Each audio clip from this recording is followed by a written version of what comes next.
Hi guys! Today I wanted to talk about being proactive. So I like to reflect a lot about just how things are going in my life and how my relationships are going, how I'm managing the school, what's working, what's not, and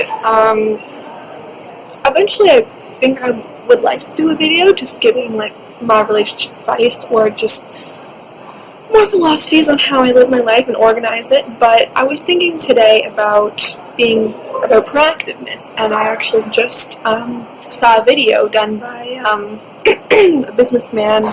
It's one of the dragons on Dragon's Den, I forget his name, and he was talking about not always being on the defensive, but being proactive and kind of solving problems before they arise. And I think this applies to business, definitely good something you need to be aware of, but it also applies to personal life. So, obviously, life is not going to be perfectly smooth sailing, and you need to prepare for and kind of have the forethought and foresight to see what problems are going to come up and think of solutions before it actually is a problem. So, for example, in business, you can see like, oh, there's going to be less demand, or production is going to become more costly. So you're going to have to take into account those things. Same with relationships. Maybe you know that you're going to go and have a co-op in your third term or second term or whatever, and that means moving away from your significant other. And you have to take into those, think about those things and how you're going to prepare for them when they happen. And part of that is when problems come up, not sweeping them under the rug and just addressing them when it is fresh in your guys' minds, so you can communicate more effectively what's bothering you or what kind of change you want to see. Because when it's not fresh, then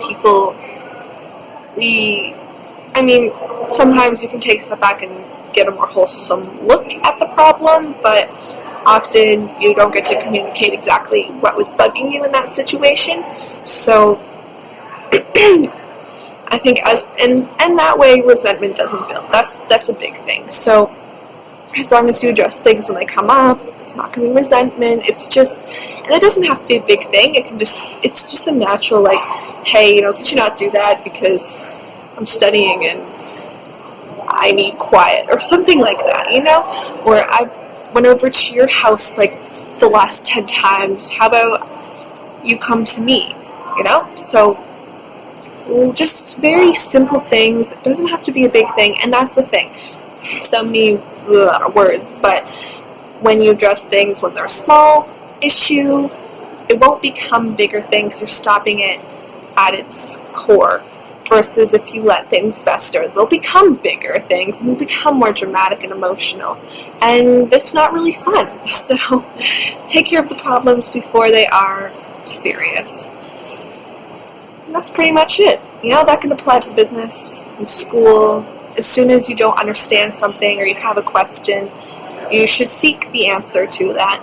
Otherwise, you won't be as clear on what answers you are looking for, and what you don't know and what you do know. So definitely make sure that you know those things and you address them when they come up. I'm sitting right next to a door and it keeps, like, people keep going in and out, and I'm like, focus, Lana, don't be distracted. I know, this is very odd. It's someone just speaking to a camera. And you gotta get used to this. But this is the only quieter spot where I'm at, so I take advantage of it. Anyway, that's pretty much it. It's a simple concept, but it can be hard to implement. We like to push things off to a later date because it's not fun to address them. But we have to look at the long run and realize that it will be even less fun if we keep pushing things off until a later date where it becomes a big thing. So yeah, that's the main thing I want to leave you guys with. I don't know if I'm going to be vlogging. I have a childhood friend coming over, and we haven't seen each other in a long time, so I don't think I'm going to vlog then. But we shall see. if I don't talk to you guys again, have a great day, and I'll see you guys in the next one.